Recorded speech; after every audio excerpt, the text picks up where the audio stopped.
ከባድ የጦርነት ማስጠንቀቂያ። ፕሬዝዳንት ዶናልድ ትራምፕ የአሜሪካ የቅርብ አጋር የሆነችው ኦማንን ከኢራን ጋር ባለው ድርድር ላይ ካደናቀፈችኝ በቦምብ እናፈርሳታለን ሲሉ ዛቻን ሰነዘሩ። በሌላ በኩል የሩሲያና የዩክሬን ጦርነት ድንበር ጥሶ ወጥቷል። ሞስኮ የዩኬ ሰራሽ ድሮኖች የኔን ግዛት መጥተዋል ስትል ለለንደን ከባድ የማስጠንቀቂያ መግለጫ ወጣች። ዩክሬን የሩሲያው አማዞን የሚባለውን ዋይልድ ቤሪስን ጨምሮ 35 ቢሊዮን ዶላር የሚያወጡ መጋዘኖችን አመድ አድርጋለች። በአሜሪካ በኩል የትራምፕ የህዝብ ተቀባይነት ወደ 33 በመቶ በመውረድ በታሪክ ዝቅተኛው ደረጃ ላይ ደርሷል። አብዛኞቹ አሜሪካውያን የኢራን ጦርነት ለረጅም ጊዜ ይቀጥላል በሚል ስጋት ውስጥ ይገኛሉ። በተጨማሪም በኢራን ውስጥ የ66% የዋጋ ግሽበትና የምግብ እጥረት ህዝቡን ለአዲስ አመፅ እየገፋው ሲሆን በደቡባዊ ፊሊፒንስ በትምህርት ቤት በተፈጸመ የተኩስ አደጋ ተማሪዎች ህይወታቸውን አጥተዋል። ሰላም ጤና ይስጥልን ውድ የቻናላችን ቤተሰቦች እንደምን ቆያችሁን? በዛሬው ዕለት በዓለማችን ላይ የተከሰቱ ጂኦፖለቲካዊ ውጥረቶችን፣ የሆርሙዝ ወሽመጥ የነዳጅ ቀውስ፣ የአሜሪካና የኢራን ቀጥተኛና የእጅ አዙር ጦርነት እንዲሁም የሩሲያና ዩኬ እሰጣ ገባ ወደ ከባድ ደረጃ ተሸጋግረዋል። ዛሬ እነዚህንና ሌሎች ወሳኝ መረጃዎችን በዝርዝር ይዘንላችሁ ቀርበናል። ቪዲዮን ላይክ በማድረግ እንድትጀምሩ እንዲሁም ሁልጊዜ ሰበር መረጃዎች በፍጥነት እንዲደርሷችሁ ቻናላችንን ሰብስክራይብ በማድረግና የደወል ምልክቷን በመጫን የቤተሰባችን አባል ሁኑ እያልን በቀጥታ ወደ መረጃዎቹ እንሻገር።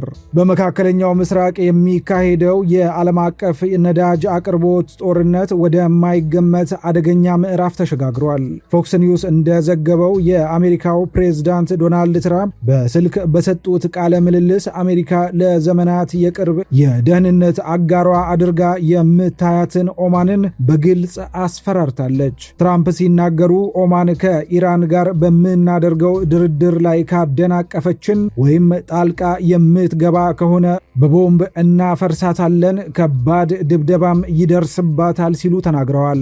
ይህ የትራምፕ አደገኛ ዛቻ የመጣው ኢራንና ኦማን በሆርሙዝ ወሽመጥ በኩል የንግድ መርከቦች የሚያልፉበትን መንገድ በተመለከተ ስምምነት ላይ መድረሳቸውን ካወጁ ከጥቂት ሰዓታት በኋላ ነው።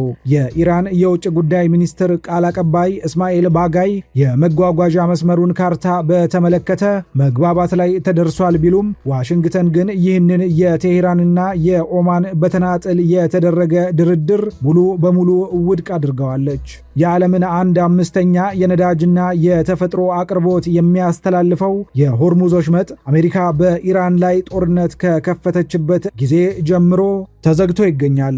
በአሁኑ ወቅት የነዳጅ ዋጋ በአንድ በርሜል $126 ደርሶ የነበረ ሲሆን አሁንም በከፍተኛ ሁኔታ እየናረ ይገኛል። በሌላ በኩል በአሜሪካና በኢራን መካከል ለ60 ቀናት ተፈርሞ የነበረው የተኩስ አቁም መግባቢያ ሰነድ ጊዜው በመጠናቀቅ ላይ ነው። በኦቫል ኦፊስ ጋዜጠኞች ትራምፕን የመግባቢያ ሰነዱ እንዲራዘም ይፈልጋሉ ብለው ሲጠይቋቸው አጭርና ግልጽ ምላሽ በመስጠት አልፈልግም ብለዋል። ይህ በእንዲህ እንዳለ አንድ ከፍተኛ የኢራን ባለስልጣን ለሮይተርስ እንደተናገሩት አሜሪካ ጊዜያዊ የተኩስ አቁሙን ለማራዘም ፈቃደኛ ባለመሆኗ ኢራን ወደ ሙሉ በሙሉ ጥቃት ወታደራዊ አቋም እንደምትሸጋገርና በሆርሙዝ ወሽመጥ ላይ ወታደራዊ እርምጃ እንደምትወስድ አስጠንቅቀዋል። በሌላ አስደንጋጭ መረጃ ትራምፕ የኢራንን ሀያል ወታደራዊ ክፍል ከሆነው ከእስላማዊ አብዮታዊ ዘብ ጋር በእጅ አዙር ውይይት እያደረጉ መሆኑን ተናግረዋል። እንደ አክሲዮስ ዘገባ የትራምፕ ልዩ መልእክተኛ ቱልሲ ጋበርድ እና ጃሬድ ኩሽነር በኢራቅ ኩርድ መሪዎች በኩል ለአብዮታዊ ዘቡ አዛዥ ጀነራል አህመድ ቫሂድ መልእክት አስተላልፈዋል። ነገር ግን የአብዮታዊ ዘቡ ቃል አቀባይ ለታስኒም ኒውስ በሰጡት ምላሽ በእኛና በአሜሪካውያን መካከል ምንም አይነት ውይይት አልተደረገም፣ ይህ የትራምፕ ውሸት በጦርነቱ ሽንፈትና ተስፋ በመቁረጥ የመጣ ቅዠት ነው ሲሉ አስተባብለውታል። ወደ አውሮፓ የጦር ግንባር ስንሸጋገር በሩሲያና በዩናይትድ ኪንግደም መካከል ያለው ዲፕሎማሲያዊና ወታደራዊ ውጥረት አስጊ ደረጃ ላይ ደርሷል። ሩሲያ በዩክሬን ያለው ቀውስ እንዲባባስ ለንደን ሆን ብላ እየሰራች ነው ስትል ብሪታንያን ከሳለች። ምክንያቱ ደግሞ በሩሲያ ዋና ዋና የኢንዱስትሪና የወታደራዊ ኢላማዎች ላይ የተፈጸሙት መጠነ ሰፊ ጥቃቶች በዩኬ ሰራሽ ድሮኖች መከናወናቸውን በመረጋገጡ ነው። በለንደን የሚገኘው የሩሲያ ኤምባሲ ባወጣው መግለጫ ዩናይትድ ኪንግደም በደም አፋሳሽ ወንጀልና የሽብር ጥቃት አጋርና ተባባሪ እየሆነች ነው፣ ምላሽ የሚያስፈልገው የለንደን ድርጊት መዘዝ ማስከተሉ አይቀሬ ነው ሲሉ አስጠንቅቀዋል። የዩኬ መከላከያ ሚኒስትር ግን ለቀረበው ክስ ወዲያውኑ ምላሽ ሰጥቷል። የለንደን ባለስልጣናት እንደገለጹት ዩናይትድ ኪንግደም ከዩክሬን ጎን በጽናት ትቆማለች፣ ሩሲያ በዩክሬንና በአጋሮቻችን ላይ የምታደርገውን ህገወጥ ወረራ ለመመከት ዩክሬን ራሷን እንድትከላከል ድጋፍ ማድረጋችንን እንቀጥላለን ብለዋል። በብሪታንያ ኩባንያዎች የተሰሩት እነዚህ ዘመናዊ ድሮኖች በሩሲያ ውስጥ የሚገኙ የነዳጅ ማጣሪያዎችን፣ የጦር መጋዘኖችንና የሩሲያው አማዞን የሚባለውን ዋይልድ ቤሪስ የኢኮሜርስ ሎጂስቲክስ ማዕከላትን አውድመዋል። ዩክሬን በወሰደችው እርምጃ ከ10 ትላልቅ የዋይልድ ቤሪስ ማዕከላት 7ቱን ሙሉ በሙሉ ያደቀቀች ሲሆን ይህም በሩሲያ ኢኮኖሚ ላይ ከ35 ቢሊዮን ዶላር በላይ ጉዳት ማድረሱ ተረጋግጧል። ጥቃቱ በዚህ ብቻ አላቆመም። ዩክሬን በአንድ ምሽት 822 ድሮኖችን ወደ ሩሲያ የተኮሰች ሲሆን 600 ያህሉ ዋና መዲናዋን ሞስኮን ለመምታት ያለሙ ነበሩ። በጥቃቱ በርካታ ሰዎች ሲገደሉ፣ ሩሲያ በምላሹ በዩክሬን ላይ በሰነዘረችው ድብደባ በርካታ ሲቪሎች ሕይወታቸውን አጥተዋል። አሁን ደግሞ የጦርነቱን የቤት ውስጥ ተጽዕኖና ማህበራዊ ቀውሶችን እንመልከት። በቅርቡ የወጣው የሮይተርስ የህዝብ አስተያየት ጥናት እንደሚያሳየው የፕሬዝዳንት ዶናልድ ትራምፕ የተቀባይነት ደረጃ ወደ 33% ዝቅ ብሏል።